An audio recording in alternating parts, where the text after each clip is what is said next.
వాళ్ళు ఏం చేయాలంటే కాపు పిల్లలు ఉద్యోగాలు లేని వాళ్ళకి ఏదైనా ఉద్యోగాలు ఇప్పించడం, స్వయం ఉపాధి కోసం చూసేవాళ్ళకి వాళ్ళకి ఇప్పించడం, ఆ పిల్లలకు చదువు చెప్పించడం, అందులో తల్లిదండ్రులు లేని అనాథలు వాళ్ళు చదువు ఉన్నవాళ్ళు వాళ్ళకి సాయం చేయటం. వాళ్ళకి కాపు అభిమానం ఉందని మాట్లాడే వాళ్ళు ఎవరైనా సరే ఆ క్యాస్ట్లో ఉన్న పేదలకు ఉపయోగపడే పనులు ఏదైనా చేయాలి తప్ప 2 ఎకరాల పొలం ఉంది కదా అని అమ్మేసుకొని పవన్ కళ్యాణ్ వెనకాల తిరిగితే ఆ 2 ఎకరాలు పోద్ది. పవన్ కళ్యాణ్ రూపాయి ఇవ్వడం బతకటానికి. రేపటి నుంచి రావులపాలెం వర్గుల మీద సుట్లు అమ్ముకుంటూ బతకాలి. చిరంజీవి గారి విషయంలో అదే జరిగింది. ఈస్ట్ గోదావరి జిల్లాలో పర్టికులర్గా కోనసీమలో అండ్ రావులపాలెంలో నాకు తెలిసిన వాళ్ళు ఇంతమంది పొలాలు అమ్ముకుని ఒళ్ళు మిల్లు కానకుండా తిరిగి చివరికి ఈ అరటికాయ కావిళ్ళు మోయటం, అరుగుల మీద చుట్టలు బేడీలు కొట్లు పెట్టుకుని బతకటం. చిరంజీవి ఏమన్నా వాళ్ళకి రూపాయి ఇచ్చాడా? ఇవ్వలేదు కదా. వీళ్ళు తెలుసుకోవాలి, ఒక కులం వల్ల ఎవరికి కూడా ఆ కులానికి రాజ్యాధికారం రాదు.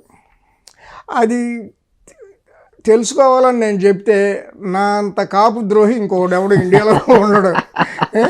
ఏం చేయను. అందుకని ఏంటంటే మనం మాట్లాడకపోవటమే సార్. మరి మొత్తం ఆంధ్రప్రదేశ్ చాలా ఉత్తమం, రాజకీయాలు మొత్తం చాలా ఉత్తమం. కమ్మారెడ్డి కులాలకే మాత్రమే పరిమితం అయిపోయింది. అసలు సమాజం ఎవరైతే బాగుంటుంది ముఖ్యమంత్రిగా, ప్రజలకి ఏం ఉపయోగం జరుగుద్ది, ఆ యాంగిల్లో ఆలోచించే వాతావరణం పోయి ఈడే కులం, ఈడు ఈ మాటలు మాట్లాడాడంటే ఈడేం కులం అనే పరిస్థితి మొత్తం కన్వర్ట్ అయిపోయిన తర్వాత రాజకీయాల గురించి మాట్లాడటం కరెక్ట్ కాదు అనేది నా భావన. అందువల్ల జగన్ గెలుస్తాడా, చంద్రబాబు గెలుస్తాడా, ఎవరో ఒకళ్ళు గెలుస్తారు. ఏమైనా మార్పు ఉంటుందా? ఇప్పుడు జగన్ ఉన్నాడు, జగన్ పోవాలి అని తెలుగుదేశం వాళ్ళు ప్రచారం చేస్తున్నారు. పవన్ కళ్యాణ్ గారు ప్రచారం చేస్తున్నారు.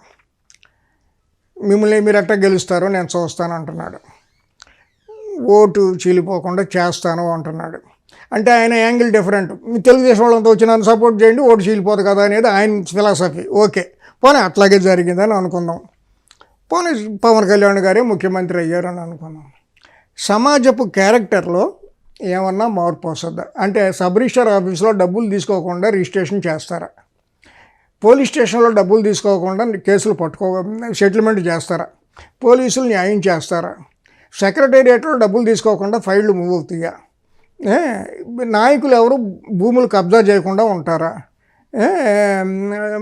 ఈ ఎస్సీలు ఎస్టీల మీద దాడులు జరగకుండా ఉంటాయా? లేకపోతే ఈ మోసాలు, ఈ cheating nature of the society ఏమన్నా మార్పు చెందుతుందా? విలువలు ఏమన్నా పెరుగుతాయా? నాకు చెప్పండి. ఇప్పుడు రైటే, జగన్ మంచోడు కాదు, దుర్మార్గుడు ఒప్పుకుందాం, రాక్షసుడు ఒప్పుకుందాం, మీరు వస్తారు ఒప్పుకుందాం. మీ వల్ల సొసైటీకి ఏం జరుగుద్దో నాకు చెప్పండి. ఏదన్నా మార్పు చేయగలరా? వాళ్ళు తినే బదులు మీరు తింటారు, మీరు తినే బదులు వాళ్ళు తింటారు, ఎవరో ఒకరు తింటుంటారు. తినేమండి. ఇప్పుడు గొప్పలే ఉండిపోయింది. ఇప్పుడు లేదు, జగన్ ఈ తప్పులు చేస్తున్నాడు, మేము వచ్చిన తర్వాత ఈ తప్పులు జరగనేమో. సబ్ రిజిస్టర్ ఆఫీస్లో రూపాయి ఖర్చు లేకుండా రిజిస్ట్రేషన్ చేయిస్తానని చెప్పి నాయకులను చెప్పమానండి. ఇప్పుడు అధికారంలోకి వచ్చేవాళ్ళు ఎందుకు వస్తారు? మరి ఏం చేయడానికి వద్దాం అనుకుంటున్నారు అధికారంలోకి? నాకు వెరీ సింపుల్, నాకు చెప్పండి. ఇప్పుడు పవన్ కళ్యాణ్ ఉన్నాడు, ముఖ్యమంత్రి అవ్వాలని అనుకుంటున్నాను. ఆయన కమర్షియల్ ట్యాక్స్ ఆఫీస్లో కానీ, రోడ్ ట్రాన్స్పోర్ట్ ఆర్గనైజేషన్లో కానీ ఆఫీస్లో కానీ, లేకపోతే కమర్షియల్ ట్యాక్స్ ఆఫీస్లో కానీ, రెవెన్యూ ఎంఆర్ఓ ఆఫీసులో కానీ, పోలీస్ స్టేషన్స్లో కానీ డబ్బులు తీసుకోకుండా పనులు చేయించే పూచి నాది, డబ్బులు తీసుకున్నట్టు తెలిస్తే నేను ఆ పూట రాజీనామా చేసి ఇంటికి వెళ్ళిపోతానని ఒక నాయకుడిని చెప్పమన్నాడు. పవన్ కళ్యాణ్ కానీ, చంద్రబాబు నాయుడు గారిని కానీ, లోకేష్ గారిని కానీ ఇంకొకరిని చెప్పమన్నాడు. మరి ఇంకా వాళ్ళు చేసేది అదే, మీరు చేసేది అదే అయినప్పుడు మళ్ళీ మీరెందుకు కాదు? నీ ఎడం చేయి నా పొర చేయి పెడతానన్నట్టుగా. ఇప్పుడు వాళ్ళకంటే నువ్వు ఏ విధంగా బెటర్? నాకు ఆ విషయం మీరు ఎప్పుడైనా పోనీ చెప్పారా? ఇప్పుడు చంద్రబాబు నాయుడు గారు ఊరూరా తిరుగుతున్నారు, జనం బ్రహ్మాండంగా వస్తున్నారు, ఎర్రెత్తిపోతున్నారు. ఎవరి వ్యాఖ్యానాలు వాళ్ళు చేస్తున్నారు. డ్రోన్లు పెట్టి ఇరు సందుల్లో తీశారని వాళ్ళు అంటున్నారు, జనం ఎర్రెత్తిపోయారని వీళ్ళు అంటున్నారు. సరే, మొత్తం మీద అయితే జనం అయితే వస్తున్నారుగా, జగన్ని తిడుతున్నారుగా చంద్రబాబు గారు, జనం సప్పట్లు కొడుతున్నారు కదా. మీరు వస్తే ఏం చేస్తారు? అది చెప్పారు ఎక్కడన్నా? అది ఎక్కడ చెప్పటం లేదు. కాదు, మీరు వస్తే ఏం చేస్తారు చెప్పాలి. ఇప్పుడు అంటే ఆడు అవతలోడు ఏదో కాబట్టి నాకేంటి ఓట్లు, మరి మనమేంటి? అది లేదు.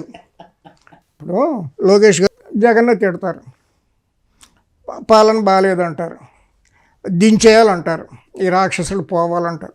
ఓకే, మీరు వస్తారు. ఆ రాక్షసుడు పోతే ఎవరు రావాలి?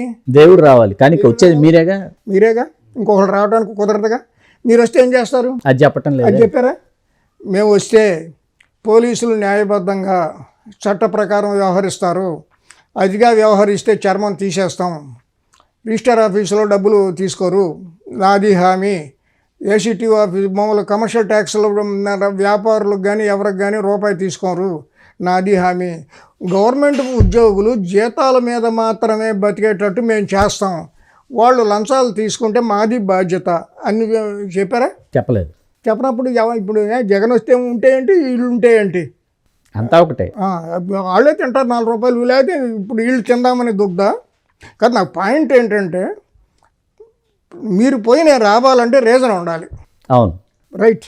జగన్ గారు స్వార్థపూరితంగా పరిపాలిస్తున్నారు, పోనీ ఆర్గ్యుమెంట్ కోసం ఒప్పుకుందాం. మీరు వస్తే పరిపాలించరా? అట్లా మీరు వస్తే నిజాయితీగా ఉంటారా? మరి నిజాయితీగా ఉండేటట్టు అయితే మేము వస్తే నీ చర్మం తెస్తాం గుర్తుపెట్టు, కానీ మరి అంటే పోలీసు వాళ్ళని వాడతామనే కానీ ఉద్దేశం. ఇప్పుడు మా వాళ్ళ పార్టీ ఏంటి, వైసీపీ వాళ్ళని కబడతారు, మేము వచ్చామంటే వడ్డీతో సహా చెల్లిస్తామంటున్నారు. అంటే వాళ్ళు 50% అరాచకాలు చేస్తే వడ్డీ ఒక 20% వేసి 70% అరాచకాలు చేస్తామనే ఖచ్చితంగా మేము చేసి తీరుతామని అంటున్నారుగా. లోకేష్ గారు ఇంకో మాట కూడా అన్నారు, నేను మా నాన్నలాగా మంచోడిని కాదు, నేను వచ్చానంటే తొక్క తీసేస్తానన్నాడు. అంటే నువ్వు సొంతంగా తీయలేవు కదా, పోలీసులను పెట్టి తీయించాలిగా. అంటే పోలీసుల్ని నువ్వు దుర్వినియోగం చేస్తావుగా, ఆ దుర్వినియోగం మీద వాళ్ళే చేస్తుంటే మళ్ళీ కొత్తగా నువ్వు చేసే దుర్వినియోగం ఏముంది? నువ్వు ఏం సద్వినియోగం చేస్తావు అది కదా చెప్పమంటున్నావు. ఇప్పుడు మేము పోలీసుల్ని రూల్ ఆఫ్ ది లా పాటించేటట్టు మేము చేస్తాం, ప్రభుత్వ ఉద్యోగులు లంచాలు ముట్టుకోకుండా మేము చేస్తాం, అడ్మినిస్ట్రేషన్లో పారదర్శకత మేము తీసుకొస్తాం, రహస్య జీవోలు మేము ఇవ్వం. ఇప్పుడు ఇతను ఎవరు, జగన్ 100 కొద్ది రహస్య జీవోలు ఇచ్చాడని చెప్పి రోజు హైకోర్టులో కేసు వేస్తున్నారు. ఓకే, అది తప్పు. మేము రహస్య జీవోలు తీసుకురామని చెప్పావా? ఏమిటి మీ వల్ల, మీరు రావటం వల్ల సమాజానికి ఏమిటి లాభం అనేది చూడాలి. Subscribe RTV Telugu. RTV Telugu.